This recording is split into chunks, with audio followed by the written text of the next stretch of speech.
I just heard conference recording has been turned on. Yeah. Okay, so for those of you on the line, your lines are muted, and we will start at promptly 12 o'clock for the Enhancements webinar. There's a coordinator managing the chat line, so if you have issues seeing the screens, or I've made them as large as I could, if you have any other questions, please put them into the chat box, and one of the coordinators can assist you.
Jill, Yes.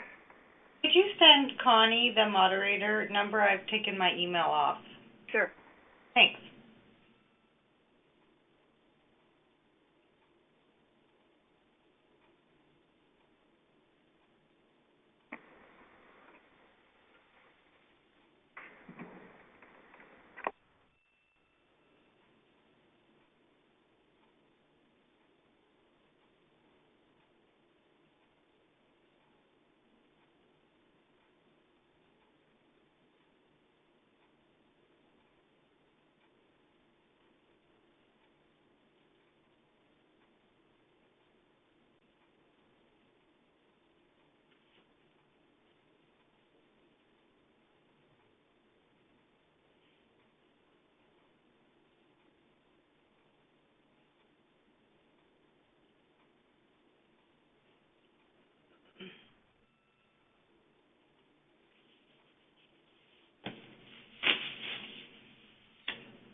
Well, it's 12 o'clock, and we said we would begin right away. I just want to officially welcome everyone and wish you a good afternoon officially. It's now noon, and I want to thank you for spending your lunch break, if you get such a thing, with us. My name is Laurel Salenzi, and I'm one of the 9 coordinators for Born Ontario and your host for today's webinar. This is the first of many significant enhancements to the Born Information System, and we are hoping to facilitate you being able to convey the information to your staff. We realize that's difficult, so we will be providing as much information as possible. This webinar will be recorded today and placed on the Born website, as well as the slide deck that we're using for this presentation will also be posted in a PDF format so that you could use it for training for your staff. Please share it all and anything with your staff, and let us know if there's anything else we can do to help you get this information out. We suspect we will have annual enhancement process where the feedback that we get from all of you is incorporated into the BIS, which will, of course, create changes to how staff enter and utilize the system. I'm joined today by Jill Wiley, who is the Clinical Systems Specialist for Born Ontario, and Jill is instrumental in the design and quality of enhancements. Also on the line are some other Born coordinators who will assist with answering some questions and managing the chat line and managing the phone lines. Currently, your phone has been muted as you joined the conference, so hopefully you can all hear us, but you can't hear each other because that gets a little noisy. We would ask that you save your questions until the end of the presentation, at which time Tammy will unmute the lines and we can have an open discussion as well as questions. You can also place questions in the chat box or comments, and Connie will be monitoring that as we go along because I can't see them. And if it's feasible at the time, we'll answer them right away. If you need some help, technology help, we'll try and assist you, and we will ensure we get to all your questions at the end of the session. So first and foremost, it has been from feedback from you, your staff, and other stakeholders of the Born Information System that enhancements need to be made on a continuous basis to ensure that we are capturing the true experience. Today we're going to review this enhancement rollout, the enhancement process, how enhancements come to be, and the principles of enhancement development. I'll provide a demonstration of the postpartum mother and child encounters because they have significant changes. and we will identify other training resources, and as I said, have a question, answer, feedback, comment, whatever you'd like to share at the end of the session. First and foremost, we want to thank you on behalf of BORN. I want to thank you all for your commitment and hard work over the past year deploying the BORN information system. BORN would not exist without the front-end users and, of course, the information you enter about your patient experiences. And we really want to capture the patient experience, therefore we rely on your feedback to say this is what really needs to be captured. And there are multiple ways to provide us with your feedback, and that really demonstrates your commitment to the quality of the data. To put it all in a little bit of perspective, because most of us are working within our own little organizations, last fiscal year, over 140,000 births into the BORN information system from all the 106 hospitals that deliver babies in the province. As well, over 17,000 births from all 84 midwifery practice groups. 84,000 prenatal screening results were entered, over 140,000 newborn screening results, and we captured 7,200 NICU stays, as well as prenatal and newborn screening follow-up results from those clinics. So this rollout of enhancements, like we said, this is our first large one, and we anticipate it annually, will be implemented September the 16th, so it's a Monday. And Jill, does they need to know anything else about the deployment on the 16th? We expect that the go-live time on the 16th will be 6 p.m., and there shouldn't be any interruption in the service in entering data prior to that. So this set of enhancements includes some new pick list values, which I think everyone will be happy that you've been asking for them. Some validation rules. The validation rules really speak to the quality of the data, so that if you have to have some limits on what you can put in, as well as if you put in one data element, it would be incongruent with another one. So there's going to be some new errors come up, which we will go through to improve the quality of the data. And most significantly for all of you, I think, will be the ability to enter a postpartum mother and or a postpartum child encounter for those patients that come to you just for those experiences. Mothers may be transferred to a hospital to be closer to their sick child that's been transferred, or they may just go to be closer to home for their care, postpartum care. So that is what we will provide a demonstration of. So I'm going to let Jill explain how enhancements are developed. Okay, thanks, Laurel. So once we receive your feedback at BORN, there's quite a process involved in sorting through how to resolve them. And we have a tracking system internally, and the tech team reviews the issue, and we'll look at propose potential solutions.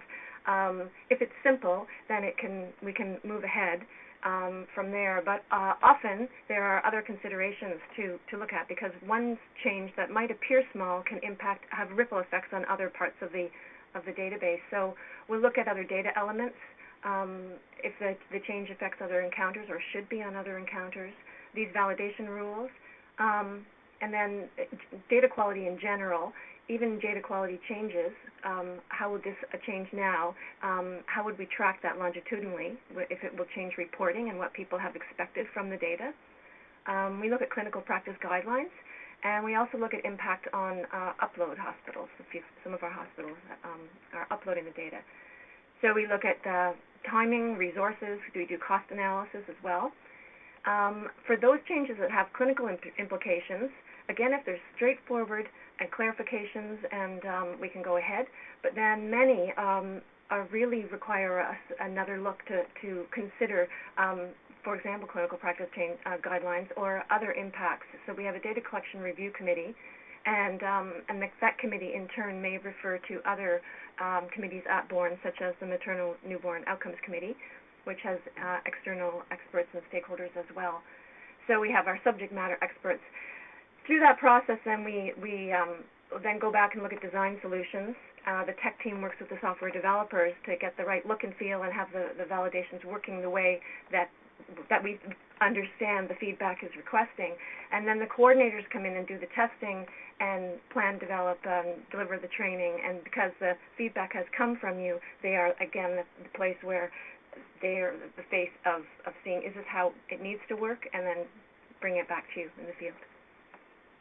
Great.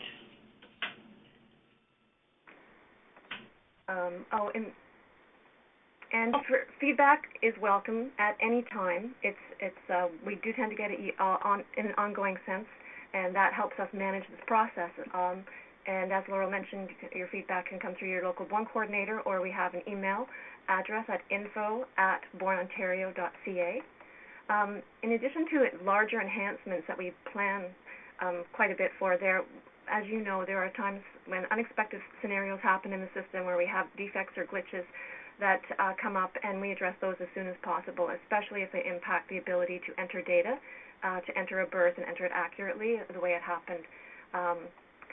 And then, as Laurel did mention, we have the major annual review for major enhancements, and sometimes we might do fixes throughout the year as well at a smaller scale, depending on how significant the impact is on you and on the data quality.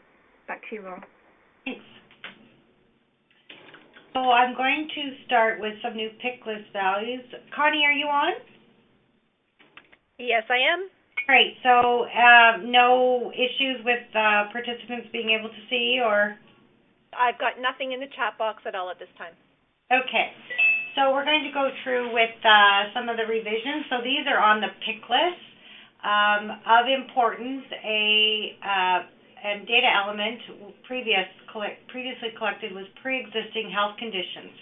This has been renamed as per request to maternal health conditions, which includes pre-existing and current conditions of the mom. So to those pick lists, we've added idiopathic and gestational thrombocytopenia, cholestasis, and added an other unspecified.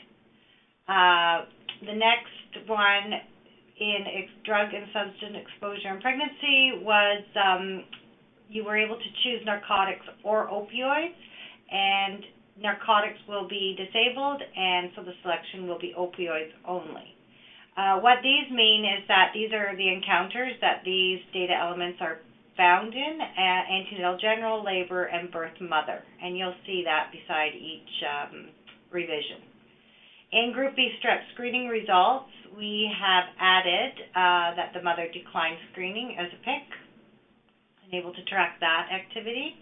In complications of pregnancy, we have renamed maternal preterm premature rupture of membranes to be actually what it's supposed to be, maternal preterm pre-labor rupture of membranes, PPROM, and also added maternal pre-labor rupture of membranes, PROM. So those are terms your staff are familiar with, but just the definitions have changed a little bit. In cervical ripening, we have we've renamed it to cervical ripening prior to induction, and also renamed balloon to balloon/mechanical method to include those other methods. So it won't be limited to just balloon. Under method of induction, we have changed the title to Methods of Induction to indicate that it's a multi-select, and added prostaglandin and unknown. Just a caution about unknown or others, when you're doing data quality, it's very difficult to utilize unknown or other in reporting because it doesn't really tell us anything. So staff, people entering into the BIS should be very diligent in finding something that matches what they want to put in, instead of deferring to unknown or other. Those should be used only in very rare circumstances, because I'm pretty sure most nurses would know the method of induction. Under all indications for induction of labor, we've also changed the we've added pre-labor rupture membranes, PPROM, and fetal demise for indications for induction of labor. For all indications for cesarean section and primary indication for cesarean section, we have added previous uterine rupture, pre-labor rupture membranes in a woman with planned C-section, and P-prom in women with planned C-section. We've also added herpes simplex virus, and again, we've changed the pre-existing health problem as an indication for cesarean section to a maternal health conditions. And then that pick list would be from there. And that, as I said, goes for primary. When you select all indications for cesarean section, you are routed to select a primary indication, and that's for reporting and data collection.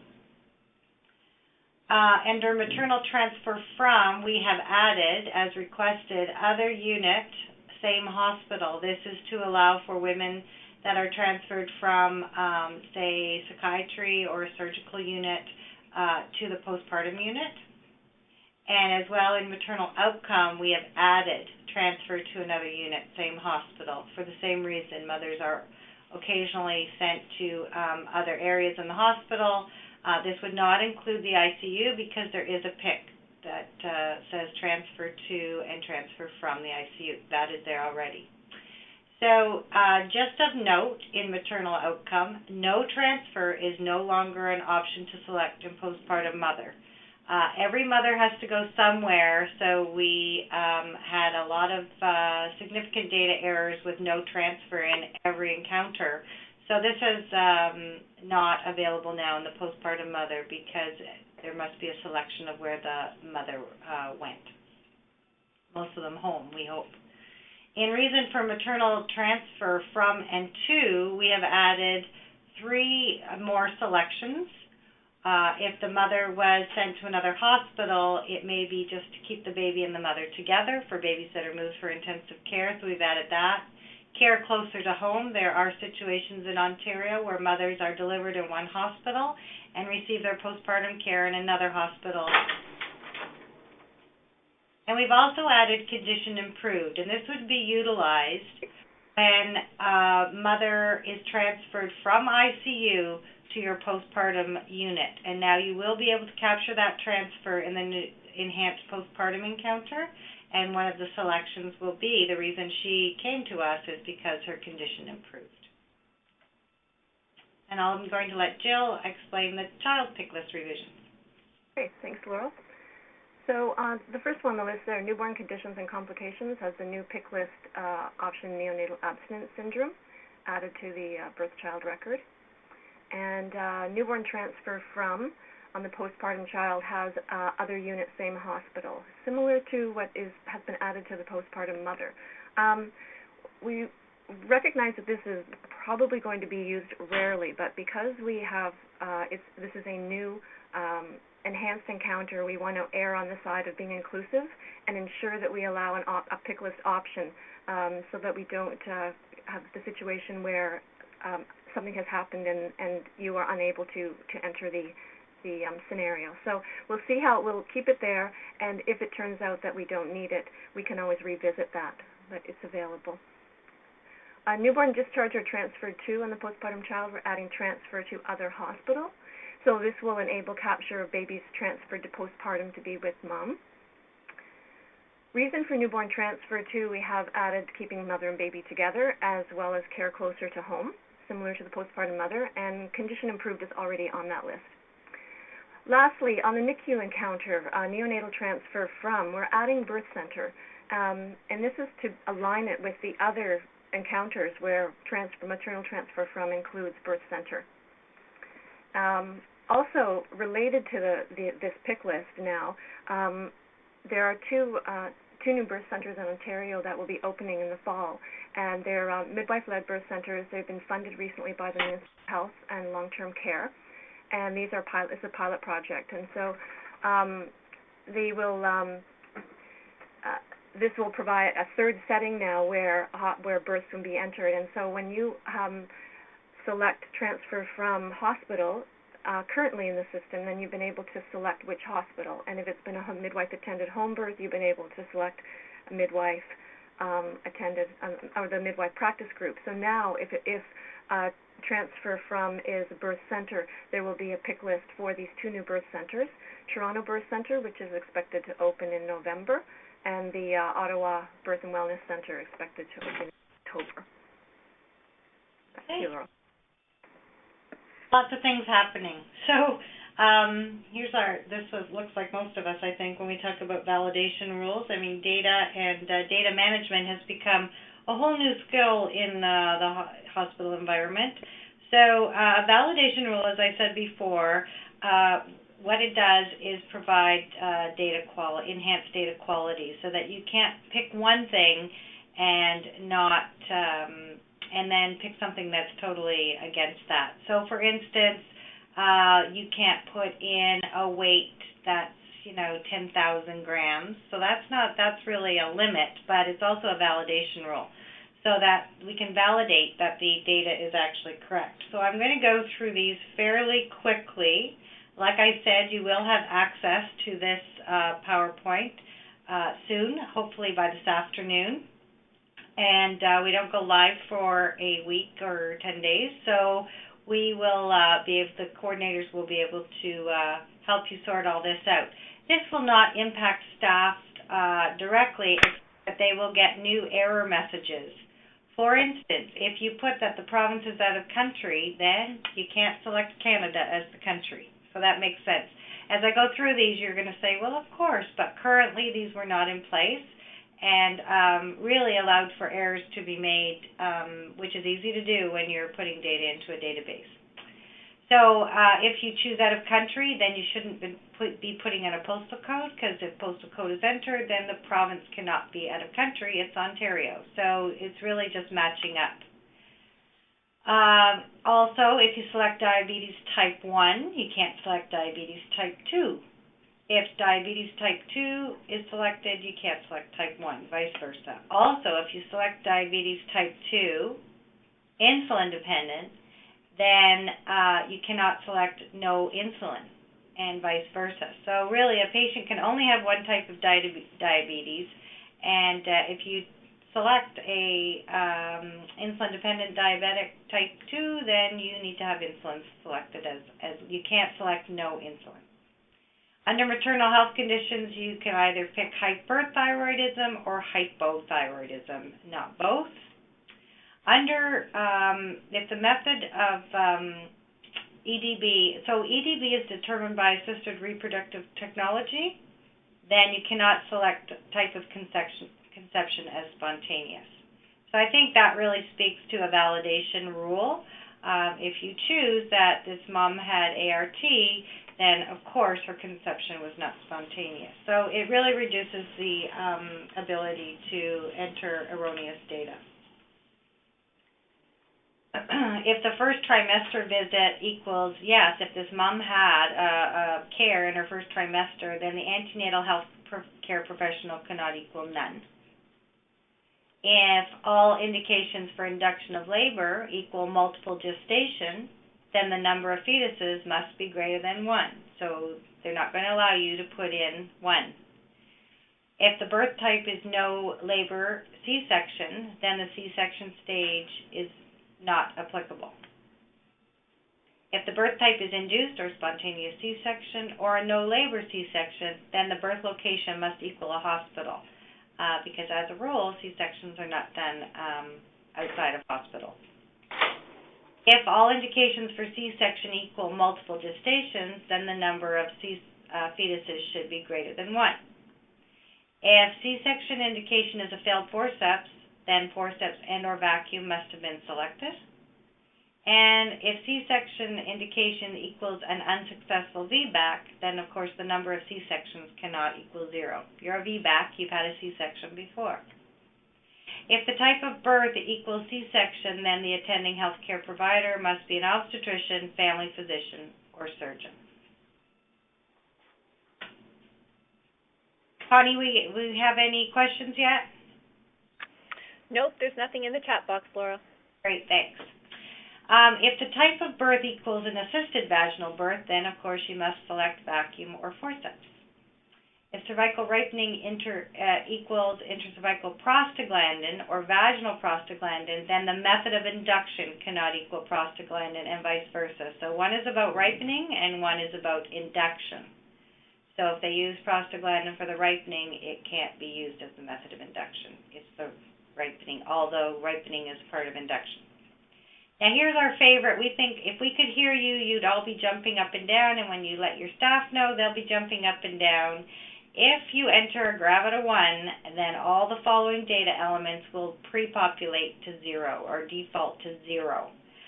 This has been very labor intensive, but this comes with a little warning that if the patient is, has had other losses and is really not a Gravida 1, people are going to have to be very conscious of seeing that 1 goes in and then everything else pre-populates to 0, so that they really need to make sure they have the source of truth to be able to enter Gravida 1. So we'll be monitoring that a little bit, and I'm sure when it first happens, people will be taken by surprise. So this is really one of the big changes that everybody asked for, and but we'll have to use it cautiously. Under BMI, the upper weight limit has been removed. If reason for maternal transfer equals the new PIC list, keeping mom and baby together, or care closer to home, then you can have postpartum complications as none. However, if you send a mother to an ICU or for a higher level of care, postpartum complications cannot equal none. There must be a postpartum complication entered. Laurel, it's Connie. We do have a note in the chat box here asking if the diabetes validation rules can be reviewed again. They just want to ensure that diabetes type 1 is insulin dependent and type 2 is non-insulin dependent. And I may have screwed that up. Okay. If diabetes type 1 is selected, type 2 cannot be selected, and vice versa. Type 2 is selected, then you can't select type 1. If diabetes type 2 insulin dependent is selected, then diabetes type 2 no insulin cannot be selected. So you're either a type 2 insulin dependent or a type 2 non-insulin dependent. You can't. But I know what we find here at Mount Sinai is that our type 2s often now are ending up going on insulin through the pregnancy. So, it's not gestational, but they'll look to titrate them very, very tightly in their sugars, and a lot of ours, they're moving them for the pregnancy onto insulin. So I think that might be, if the site that I can just type in if I'm on the right track with what they're thinking or not, that would be great. But I know that we do find that when we're entering our patients over here. So would a solution to that, I think a solution to that would be, and this is probably something we need to chat about anyways, is when you get pre-population of data elements because it's been filled in earlier, maybe in the antenatal general, or and something changes, that pre-populated information should really be looked at pretty closely because you have the ability to update it.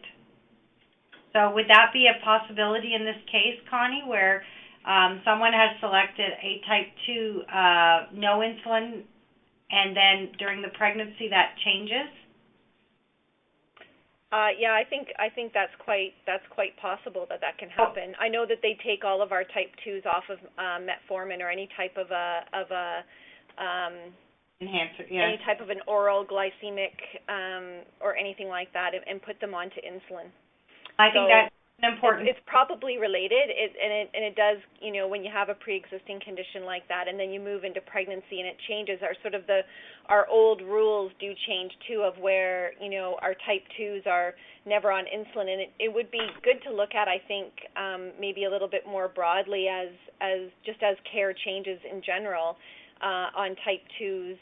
I don't work on a medical floor, so it's hard to know, but if the whole sort of, if they're changing it because in some patients they want better control, it's hard to know. So very important that we do look at previous information in the BIS, and then if there's a change in the mother's condition, whether she now gets is a type 2 insulin, that can be changed. And that can be edited during your entries. And exactly as care standards of practice change, then some of these, that's why we have to continue with enhancements, right? Absolutely. Perfect. So I hope that answered their question. If not, keep at us. So we're just on reason for transfer, so we've added yet. So if your mother goes to an ICU, you have to put in a postpartum complication. For the in the child validation rules, this has been quite controversial. Staff told us they didn't know what to select. So if skin-to-skin immediately after birth is selected, then skin-to-skin within 1 hour cannot be selected. You need to pick one or the other. It either happened immediately or it happened within the first hour, which would be the later one. If an opportunity to latch in the first hour is selected, then opportunity to latch in 2 hours cannot be selected. You need to pick one or the other. Breast milk substitution is now mandatory in the postpartum child encounter. Even if the mother exclusively breastfed, breast milk substitution needs to equal none. Feeding at discharge, if they choose combination or formula, then breast milk substitution cannot equal no breast milk substitute. So that's a validation rule because, of course, they compete against each other. I'm going to let Jill talk about the EDB because there's more to this than meets the eye, and the date of birth validation rule. Okay, thanks, Laurel.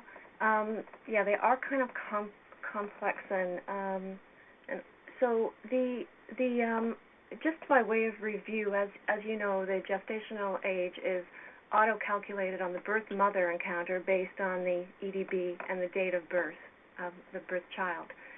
And then when you open a corresponding birth child encounter, the gestational age auto-populates or pre-populates from the birth mother. But the birth child gestational age, even though it auto-populated, can then be changed and saved. So we've had a lot of data quality issues around the gestational age being different on the birth mother and the birth child. So this validation rule doesn't enable you to change the gestational age on the birth child anymore. If it needs to be changed, then it requires going back to the birth mother encounter and changing the EDB or the birth date of birth, and then submitting that birth mother record. The gestational age will automatically calculate on the birth mother, and it will automatically update the birth child. So related to that is, if we have this validation rule to protect the data quality between these two encounters, we also have to add another one, which is the child date of birth on the birth child encounter. Same thing happens when the birth child encounter is opened. The date of birth on the birth mother pre-populates, but you can change it. Then we were also having differences in date of birth between the two. And these data elements are so critical to our reports, to our linking and matching, to basic fundamental data quality. So this is why we put this fairly strong validation rule in. Same token with the birth child encounter. If the date of birth needs to be changed, you need to go back to the birth mother and change it there, submit the record, and then it will automatically update the birth child. And I'll just mention that this is for situations where the mother and child are linked and the number of fetuses is 1. We can't put validations in when there's more than one fetus for this validation. And because their date of birth could be different. Is that right, Jill? That's right. Yeah, exactly.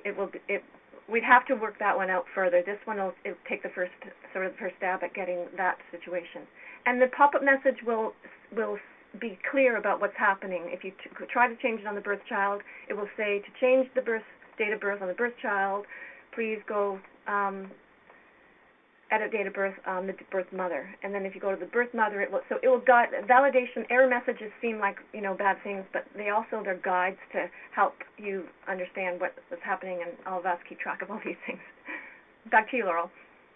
That's great. It's Connie. I just wanted to. There's been a couple of things pop up in the chat box. So before we leave this page, I just wanted to get them addressed. So, will the changes in EDB and date of birth impact the NICU encounter, and if so, how? Right now, when a corresponding NICU encounter is opened, and the date of birth is it has been entered in the child encounter or updated in the way we just described, it pre-populates to the child. It pre-populates to the NICU. Pre-populates to the NICU, and so when you see the gestational age at the top, it will be updated. It will show it as updated for the NICU. Now, I have to admit, I'm not sure about.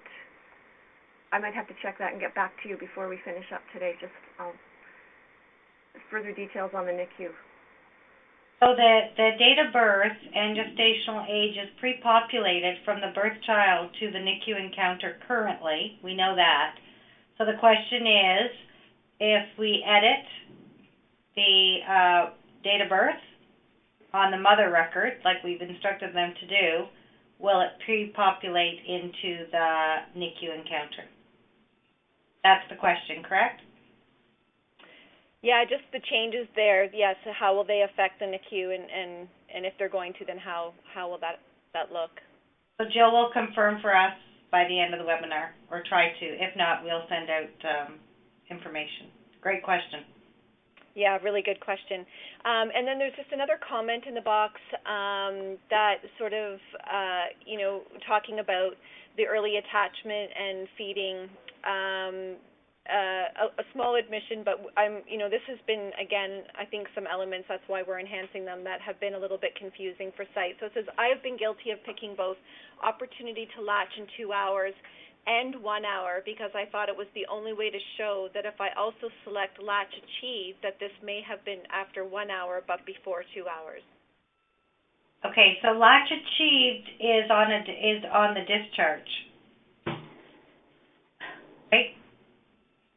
I think latch achieved prior to going home is on the discharge part of the feeding at discharge, and this is on the early feeding. So one should not impact the other. They're separate. We want to know, this is about early infant attachment, and latch achieved, I believe. I can't leave this screen to pull it up, but if somebody else could. No, it's also on the early feeding. I'm getting a few sites chiming it back in, and it says no, it's also in the early feeding. Okay. So I would say that they're in, well, not I would say, my understanding is that they're in order of timing. So you could have skin-to-skin immediately and latch achieved. But you can't have skin-to-skin immediately and skin-to-skin within 1 hour because it's a timing. It's sort of a hierarchy, right? We put the baby skin-to-skin right away, and then, or the baby went skin-to-skin within 1 hour. We took the baby away a little bit and put his ID bands on and then gave him back to his mom. That, to me, would be within 1 hour. Skin-to-skin immediately is from birth up to the mom. Yeah, but they were talking about the latching as well. So the one underneath, if the opportunity to latch in the first hour is selected, then opportunity to latch in 2 hours. Well, that's fine. But I guess they were saying that they were making multiple picks in order to try and cover, that latch is achieved, and that, if it was after, it wasn't in the first hour, but wasn't I guess it was sometime in the second hour then, I guess but obviously there's, some. Yeah, you could pick latch is achieved in the 2 hours and latch achieved, period, right? Yeah, I mean, and to put latch achieved and latch within 2 hours makes sense if it's past the first hour. It's going in the second hour, so. Yeah, exactly. So I think it's just to delineate those infants that are getting skin-to-skin immediately and latching in the first hour, which we know is super important, versus babies who are waiting a little bit longer to have skin-to-skin or a little bit longer to latch. And there may be very good reasons why that happens, but we just want to identify those groups of babies, and maybe we can find out ways to do it quicker, or what the reasons why we're not able to support that activity. Okay, so then the site that was talking about the latching is saying again then that we really can't show that they had the opportunity to latch in the first hour then. You select opportunity to latch in the first hour.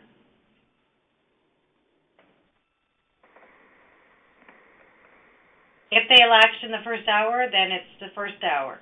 If they had latched after the first hour, but in the next 2 hours, you select the 2 hours. I'm sorry, it's hard when I'm not. Maybe you can speak to it better, Connie.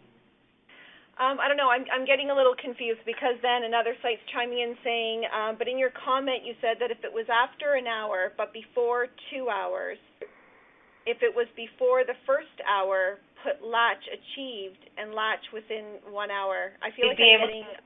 You'd be able to pick both. If there was an opportunity to latch in the first hour, then that's what you pick. If the baby latched on in the first hour. Yeah, I wonder if we're getting confused thinking they're comparing like the first and the second element, whereas in our presentation we're talking about one element and what you can pick. You know, you need to pick one or the other inside this, like for the skin to skin, and then. Right. Well, they're multiple select, right? Yeah. And that's what we're saying here in the validation rule is that they're not multiple. These two cannot be selected together.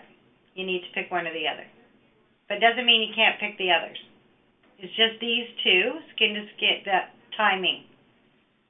So they either went latched in the first hour, or they had to wait a little bit and they latched within 2 hours. Yeah. But, Hi, Laurel. It's Monica. You're on exactly the right track there. That that it is multi-select. So a site where the baby has skin to skin immediately and then the latch achieve, you can check both of those. Right. Or if the baby had skin to skin within the first hour and the latch achieved, then you can do that. Yeah. So that's exactly right. Eliminating the ability to select these two things in the multi-select because they either did it in the first hour or they did it within 2 hours. Exactly. I hope that helps, folks. Laurel, would you like me to just get back to the NICU question about gestational age? Sure. Oops. Yep. Okay, yeah, so it is how I just wanted to check if the if gestational age is updated through that process with birth mother, birth child, then when the NICU opens the NICU encounter, you know, the header information about name, birth order, gestational age, that will be updated. But the data element within the NICU can be changed, and if the update happened after the NICU was opened and the pre-population, the update will not go to the NICU. Like the automatic update right now only goes between birth mother and birth child, and it doesn't go to the NICU. So the NICU, but it doesn't go within that admission demographics, the tab that has the gestational age data element. But it will be on that header information that has all the ID, name, gestational age. Okay. So will they be able to edit that in the NICU record? Absolutely. Okay. So once again, that is a reminder to review pre-populated information to make sure it's correct, because everything essentially can be edited in the data elements as long as you're from your site. Okay, we'll move on. We're going to run out of time, I'm afraid.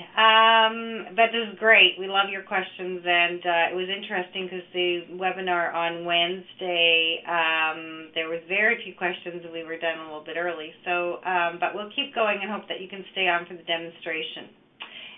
Quickly, I'll finish off these validation rules. The birth weight limit so all gestational age groupings had upper limits so that you can't put in 10,000 grams or something that is impossible. But we have had to increase, by request, the upper limit for this gestational grouping, 37 and 38 weeks, to 5,100 grams. These are things that people entering probably won't notice because they'll just allow for, if a nurse typed in 5,200 grams, it would say, no, you're above the limit. And I hope that doesn't happen.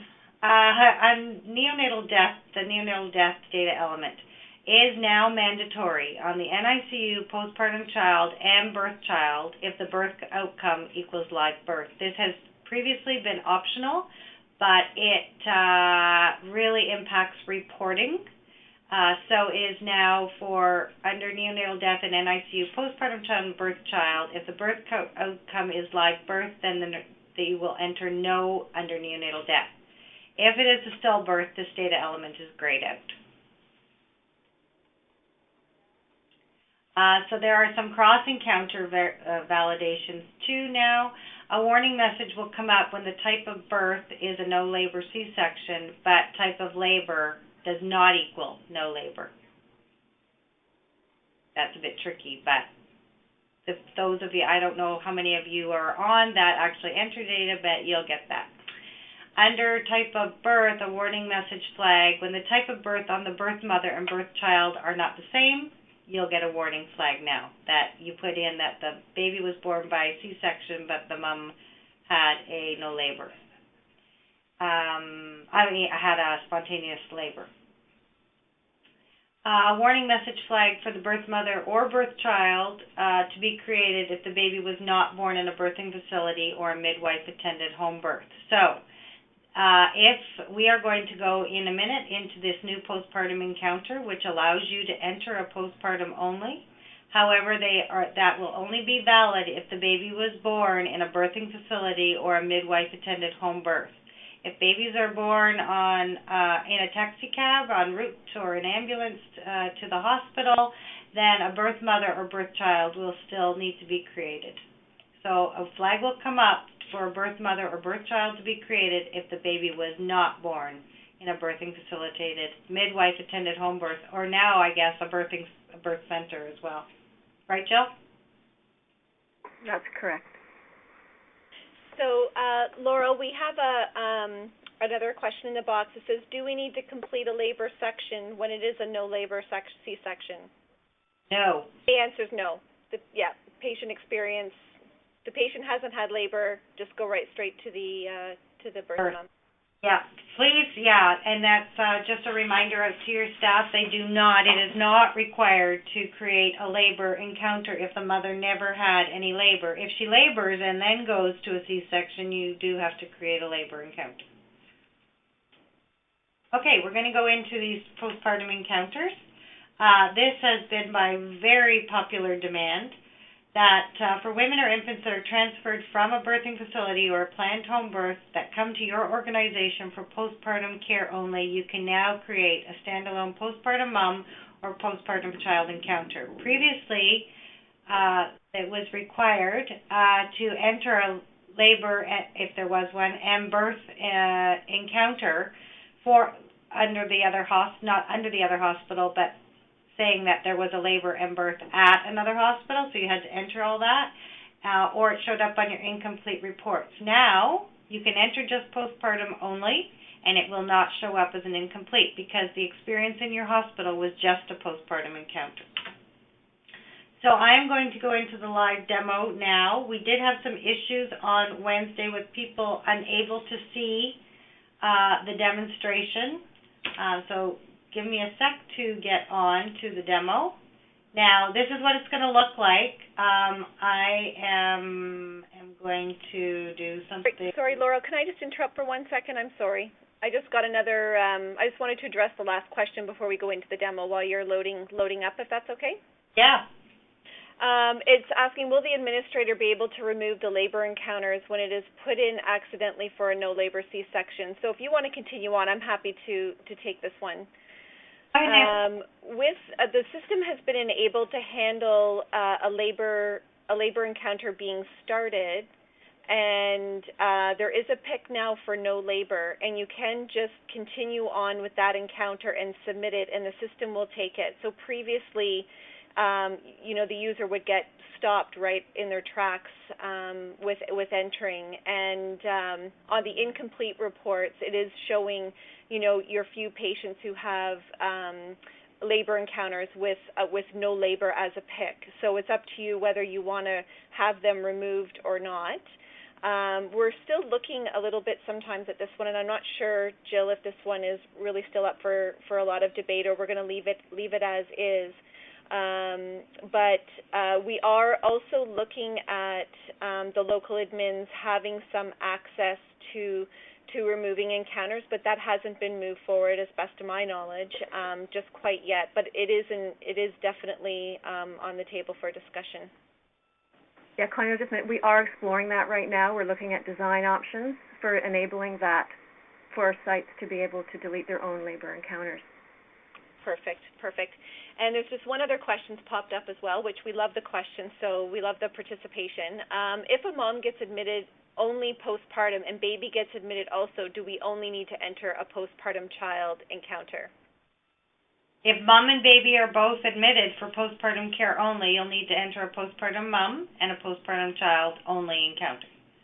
Yep. And that may become a bit clearer as we do the demo. Perfect.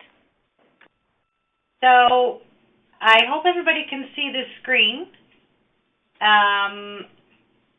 There is the ability to, I'm going to show you, right here. I've enlarged it as much as I can on my end. But if you click on this, it'll make your screen bigger. So I'm going to log in. So the first scenario is a very common one, and one of the reasons that we enhanced this encounter. This mom is coming for a postpartum encounter only. So I'm going to take you through that. I've logged on. And this is in our user acceptance test site, so none of this is real data. So as to not. So normally I would search a mom. So if my mom came to my hospital, and I'm logged here under St. Joseph's Healthcare Hamilton. If she came for a postpartum, and we're well aware that all the entries are done on discharge, so you have to keep that in mind when you're entering multiple encounters, that the whole thing is done on discharge. I'm going to search this mom.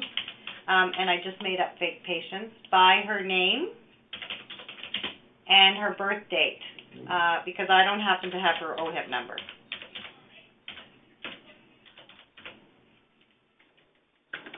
Oh.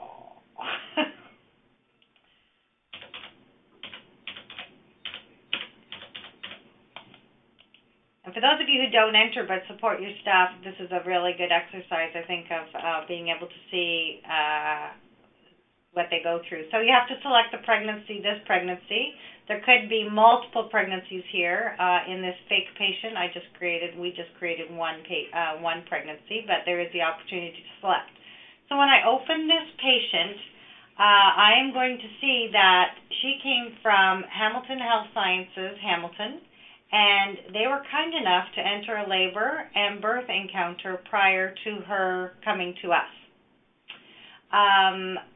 They did not enter a postpartum encounter, and we're not going to look at the child record right now because this is about a postpartum mom.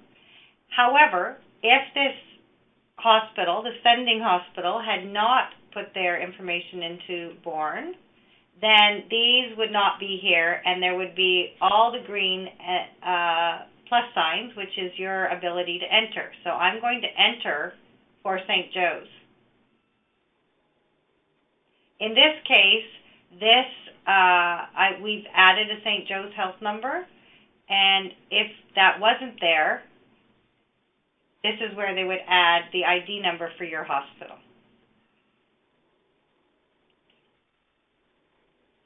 So I am going to go in. This mom has come for postpartum care only and has, I'm going to select her chart, and has now gone somewhere else. Here is the big clincher right here, folks. Was this patient admitted to this organization for postpartum care only? This will default always to no if there has already been a labor and birth encounter from your hospital. It knows already that this is not postpartum care only because it already has labor and birth encounters from your own institution. But in this case, this woman came just for postpartum. So I'm going to select yes.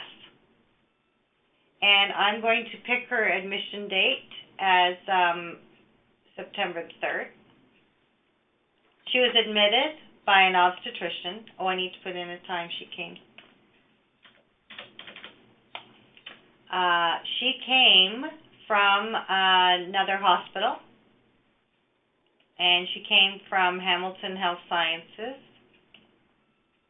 Mumsy. And this is all information you would know, and the reason for maternal transfer was her baby got admitted to the NICU, so we want to keep mom and baby together, which is a common, probably the most common reason for a postpartum only encounter. The date of birth and type of birth and birth location have pre-populated because Hamilton Health Sciences has already entered that data, so it pre-populated. Now, did she have any complications during her postpartum stay? No.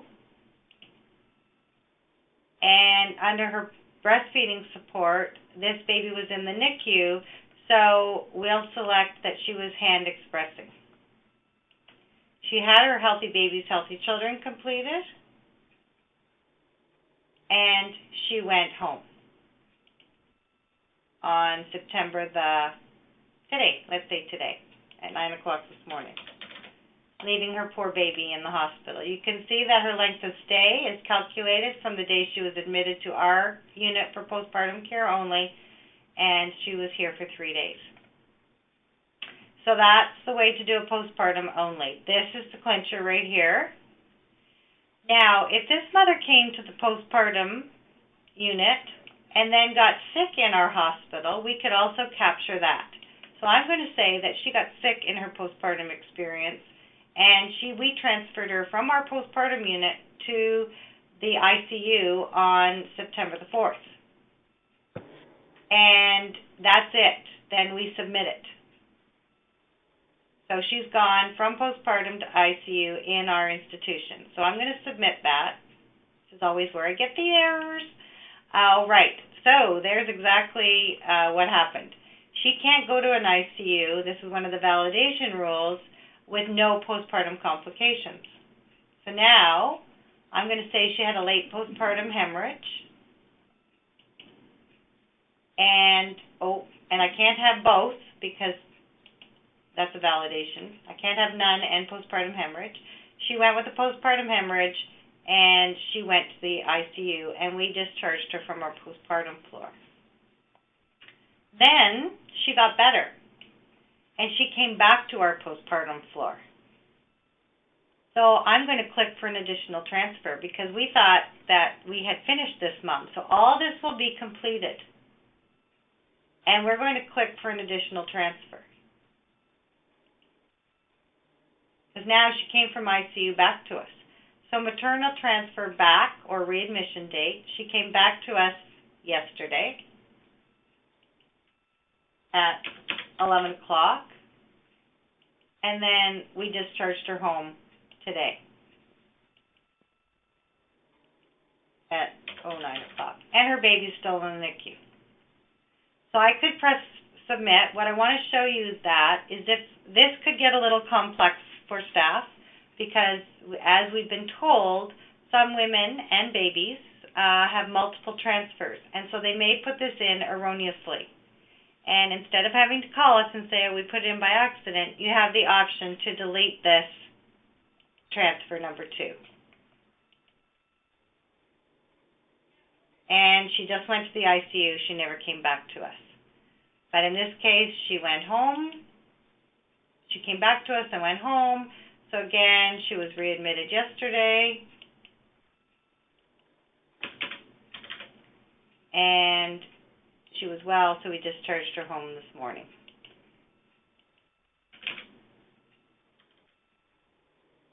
And I'm going to submit. Oh. Okay. I didn't put the transfer back date. I thought I did. She came back to us yesterday. And in the end, we discharged her home today.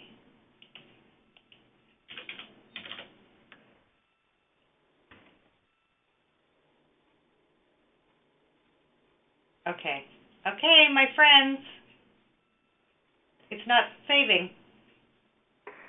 Okay, Laurel, I think we're going to have to just, there's, because we're using the test site, Okay.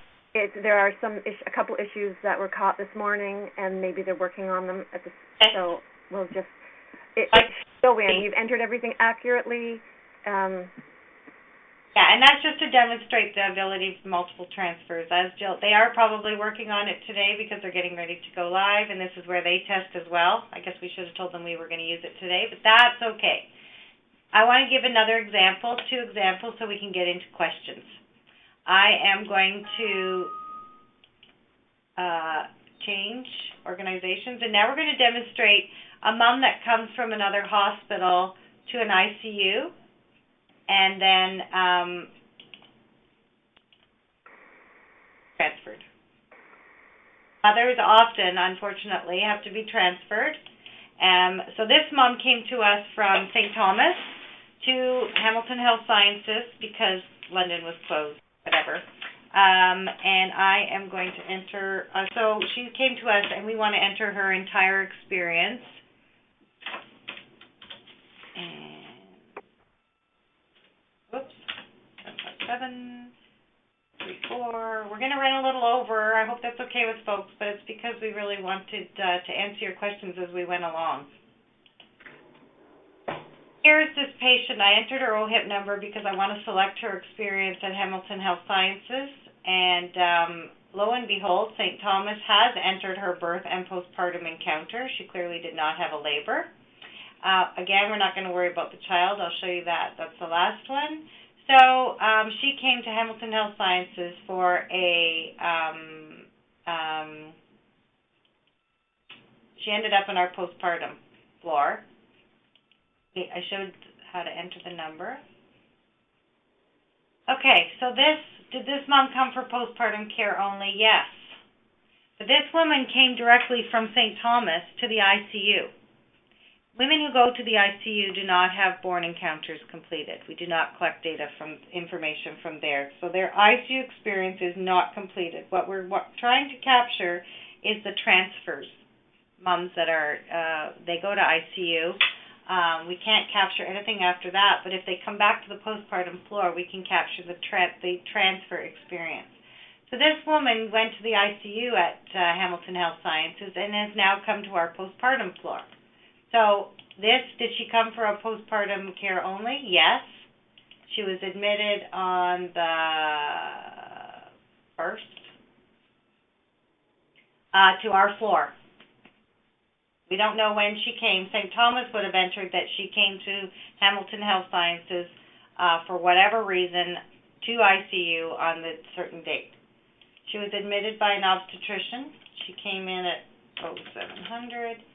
And she was a maternal transfer from other unit, same hospital. She came from the ICU in our unit. The reason she was transferred was because her condition improved. This is a utilization of the new pick list that we've added to really be able to capture the true experience.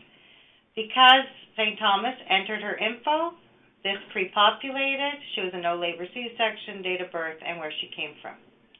In our postpartum experience, not her ICU experience, but our postpartum experience, she had no complications.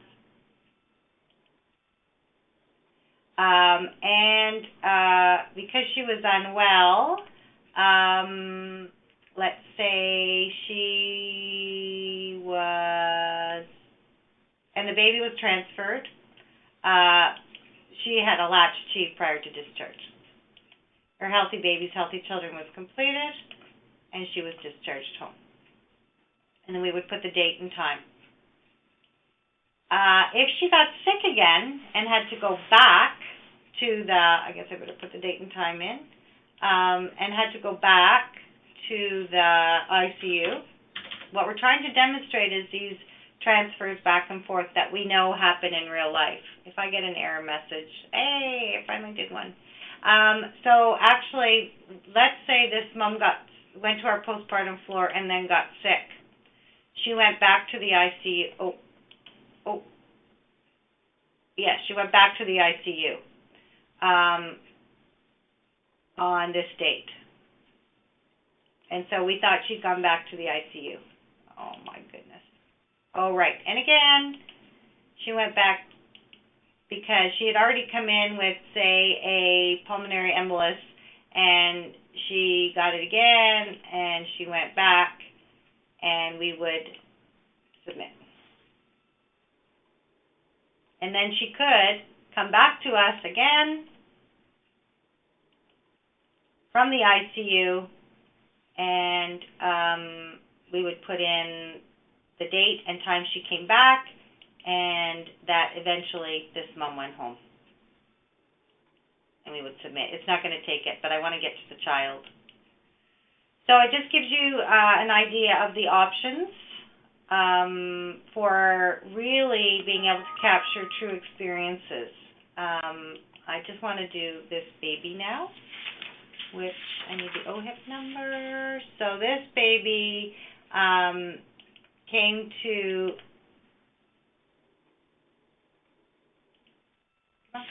St. Joe's for a postpartum experience only to start with.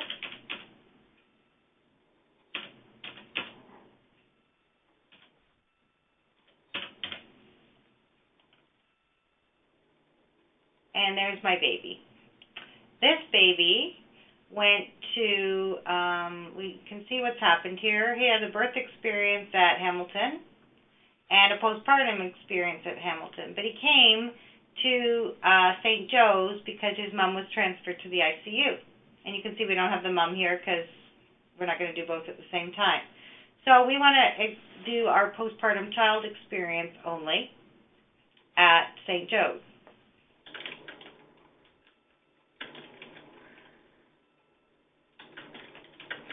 So, was this patient admitted for postpartum care only? Yes. And his admission date were in August was his, yeah. So let's say he came to us on the 14th. His birth date was July 20th. He stayed in the hospital for a while. I'm really just demonstrating the functionality. Don't look at the data.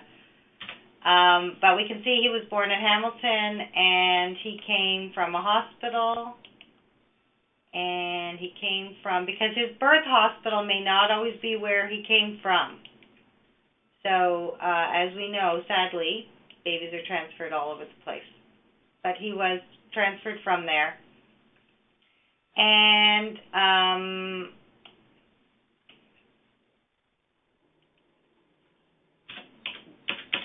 these did not come across because I'm not sure why, but we'll figure that out. And he had no congenital anomalies, which is already there, and no conditions. So I have added this child's postpartum experience. Oh yes, phototherapy is mandatory, and he did not have phototherapy in our postpartum unit. Now,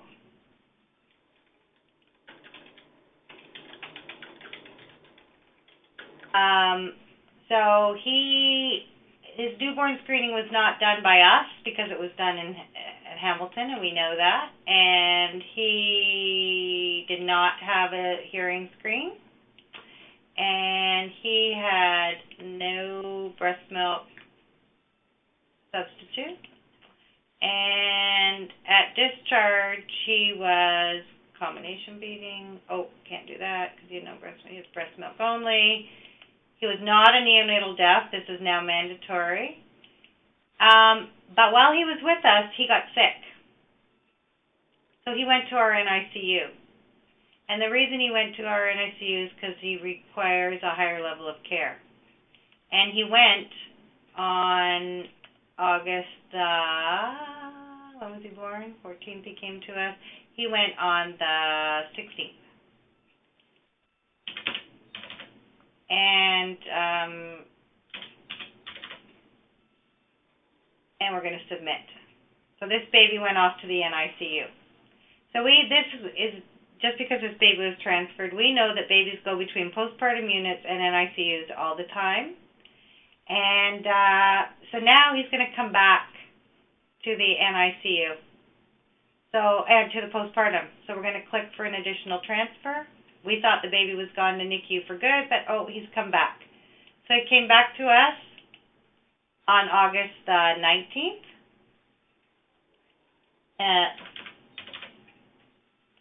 And was discharged home on September 1st.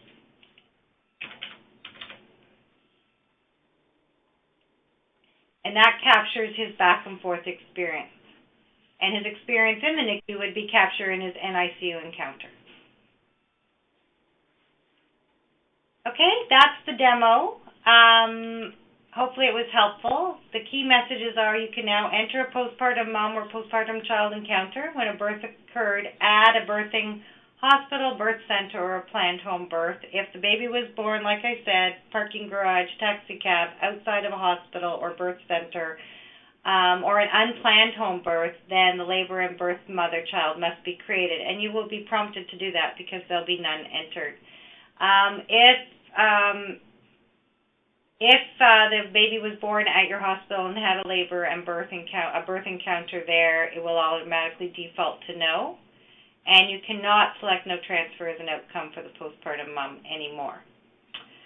Other resources, this webinar is being recorded, will be posted on the website. A training guide will also be posted and a quick reference guide. The field and page level help, which just so you know, this is where you get page level help right here. So if you need help with that encounter, you do there. And these question marks that come up is how you get a definition, really, of what that element means. So that's field level help. So we are adding the new elements to the field level help. We release notes will be emailed, as well as we're going to PDF this slide deck today, and this slide deck contains screenshots of what I took you through in the demo. We do not have a live training site right now because the training site is not updated until after the go live. Of course, as always, you can contact your board coordinator and for any questions. Most of these situations with the postpartum only are pretty rare, but we know they happen frequently enough to capture them. And staff can call us anytime to facilitate. So Jill, thanks so much. Connie, thank you so much. We are now, I think, going to unmute the lines for some feedback and discussions and questions, whatever. Should I? There we go.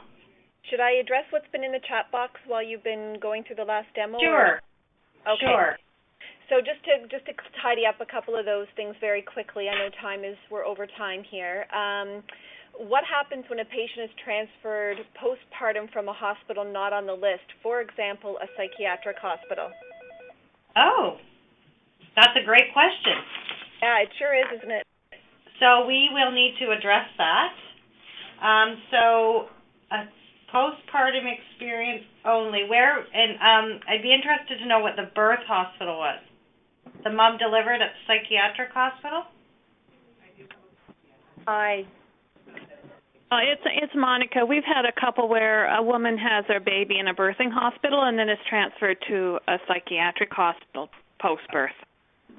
Or if they're transferred and if it's not on the list. And then they might come back to a different one for... Or they may not come back at all. So how do we capture that, Monica? How are you suggesting they capture that? I'm just trying to remember what the solution was. I think under the hospital list, there is unknown or other. And you would select that, and then I would put in the comments box what it was, and I would email my coordinator and say, this was the hospital that this mom was transferred from, and it's not on the list. It doesn't say unknown. No.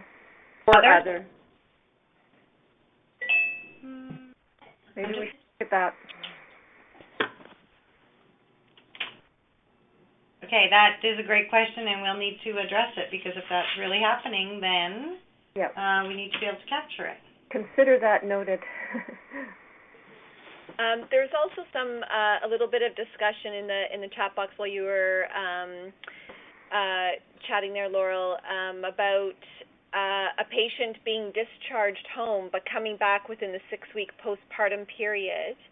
And sort of the suggestion or the advice was then to just put in like a second transfer. And the site was saying, wouldn't it make more sense to have a new second postpartum mother encounter? It would, but that's not the functionality right now of the enhancement. I know that's what happens in the NICUs, right? If a baby comes back and forth, you create an entire new NICU encounter. So currently you just have to put in an additional transfer. Correct, Jill? And that's up to, yes, and that's good. The postpartum period is up to 6 weeks. Yeah, and if I could just mention, we did consider that a separate encounter, but looking at what we've tried to do with this one is to address particular challenges over the past year with being able to do a standalone on the capturing admission data elements, additional data birth information, and those transfer in and outs. And now that so we've designed a solution that can address a need that we had, and now going forward, as you use it and we see how it works, then we can look at if it needs to be enhanced. We haven't added any new data elements, so we kind of scoped it to match that need, and again, looking at that sort of resource requirement to implement a change. That'd be great feedback over time as you use it. Okay, and I've got one more here before people can speak on the line. Is the option for click for additional transfer available on all postpartum child screens or just on those babies transferred in? For example, a baby that starts on our postpartum, then goes to NICU, then comes back to postpartum. Yes, same. So it will have on the discharge summary tab. Okay, I just got out of the baby. On the discharge summary tab, let me try and get back in.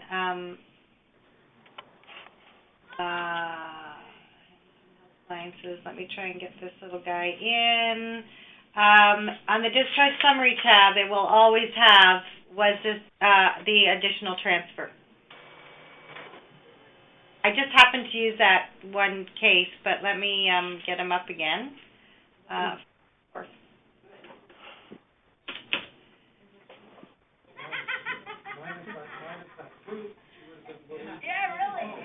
You see why we mute the lines during the presentation.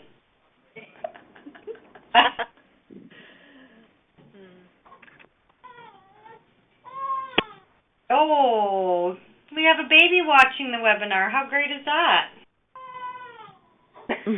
Pull this up. If people have other questions, I can address this one when I pull up the...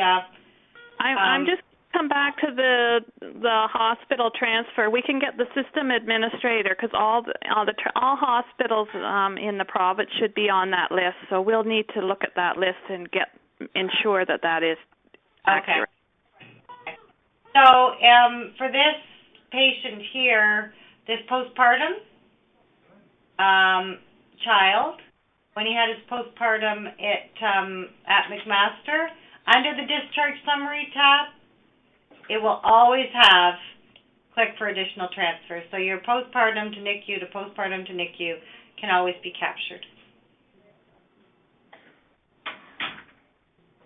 Any discussion, comments, questions, feedback? They're all unmuted, so feel free.